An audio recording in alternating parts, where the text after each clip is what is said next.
मैंने पाया कि मेरी पत्नी अपने ही चचेरे भाई के साथ मेरे ही बगीचे में छिपकर संबंध बना रही थी। गुस्सा होने के बजाय मैं मुस्कुराया और उन्हें डिनर के लिए बुलाया। यह डिनर सब कुछ तय करेगा।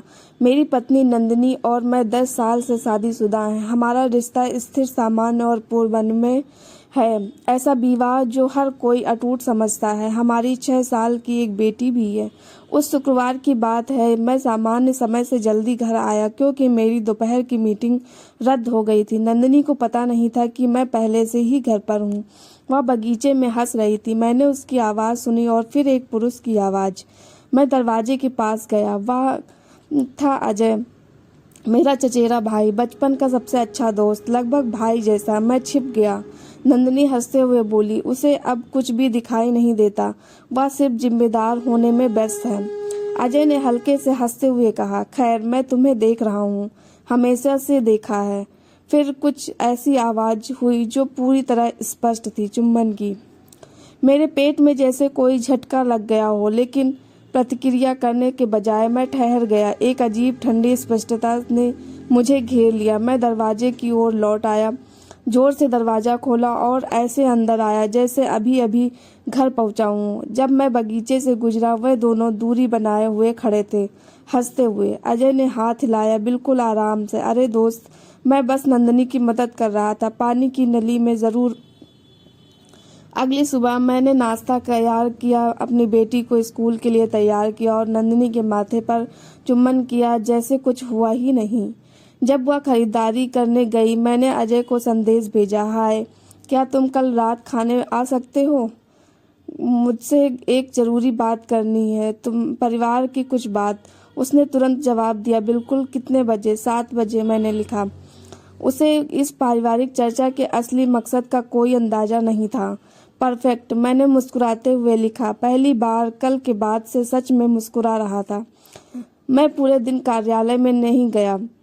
मैंने हर चीज़ की तैयारी की। मैंने घर की पूरी तरह से साफ किया, विशेष रूप से लिविंग रूम में डाइनिंग एरिया को, जैसे कि मैं एक संपत्ति दिखाने वाला था। मैं जानता था कि मुझे अपने प्रदर्शन में एक भी गलती नहीं करनी चाहिए। शाम 7 बजे दरवाजे की घंटी बजी। नंदिनी ने दरवाज़ा खोला। अरे अजय, क्या हाल है? उसने ऐसे व्यवहार किया कि जैसे यह एक आकस्मिक मुलाकात हो। उसके चेहरे पर जरा भी शिकन नहीं थी। बस बढ़िया है, अजय ने कहा। अंदर आते हुए उसने मुझे देखा और हाथ बढ़ाया। क्या हो रहा है यार? तुमने परिवार की किस जरूरी बात के बारे में कहा था? मैंने उसका हाथ मजबूती से पकड़ा। बैठो, मैंने तुम्हारे लिए तुम्हारा पसंदीदा बटर चिकन और नान बनाया है। नंदिनी, क्या तुम शराब की बोतल ला सकती हो? हमने डाइनिंग टेबल पर जगह ली।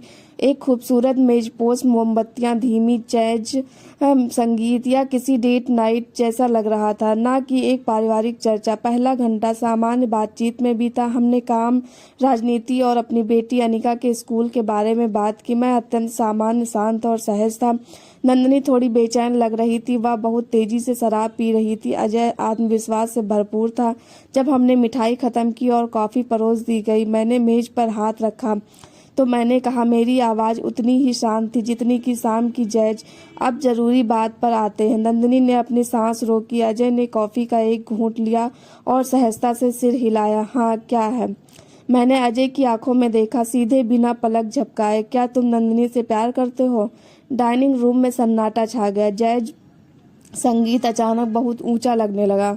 नंदिनी ने चौंक कर मेरा नाम पुकारा। क्या बकवास कर रहे हो? अजय का आत्मविश्वास टूट गया, उसका रंग उड़ गया। उसने अपनी उंगलियों को मोड़ना शुरू कर दिया। मुझे नहीं पता तुम किस बारे में बात कर रहे हो दोस्त। हाँ, तुम जानते हो, मैंने धीरे से कहा। कल बगीचे में मैंने सुना और अजय, मैंने देखा। अजय ने घबरा कर नंदिनी की ओर देखा। उसकी आंखें गिड़गिड़ा रही थी। उसे उम्मीद थी कि वह कुछ कहेगी। नंदिनी ने मेज पर मुट्ठी पटकी। तुम जासूसी कर रहे थे? जासूसी? मैंने शांति से पूछा। यह मेरा घर है। जब मैं अपने ही बगीचे में जाऊं और पाऊं कि मेरी पत्नी और मेरा भाई जैसा दोस्त मुझे धोखा दे रहे हैं, तो यह जासूसी नहीं है, यह वास्तविकता है। मैंने अजय की ओर वापस देखा। तुमने मेरे सवाल का जवाब नहीं दिया। क्या तुम नंदिनी से प्यार करते हो? अजय ने धीरे से सिर उठाया। उसके शब्द मुश्किल से सुनाई दे रहे थे। हाँ, मैं करता हूँ। नंदिनी टूट गई और रोने लगी। माफ करना, मैंने उसे बीच में ही रोक दिया। अपना हाथ उठाया। शांत हो जाओ नंदिनी, अब माफी का समय नहीं है, यह समाधान का समय है। मैंने दोनों की ओर देखा, फिर से मुस्कुराया, लेकिन यह मुस्कान गर्मजोशी भरी नहीं थी। यह एक विजेता की मुस्कान थी जिसने शतरंज का खेल समाप्त कर दिया था। तुम दोनों ने मेरे और अनिका के जीवन में जो भी किया उसके लिए तुम जिम्मेदार होगे, लेकिन मैं ड्रामा नहीं चाहता, मैं चीखना या लड़ना नहीं चाहता। हम तीनों समझदार लोग हैं। मैंने एक साफ कागज और पेन निकाला और मेज पर रख दिया। अजय, मैंने कहा, चूंकि तुम उससे प्यार करते हो और तुम मेरे सबसे अच्छे दोस्त हो, मैं तुम्हें एक मौका दूंगा।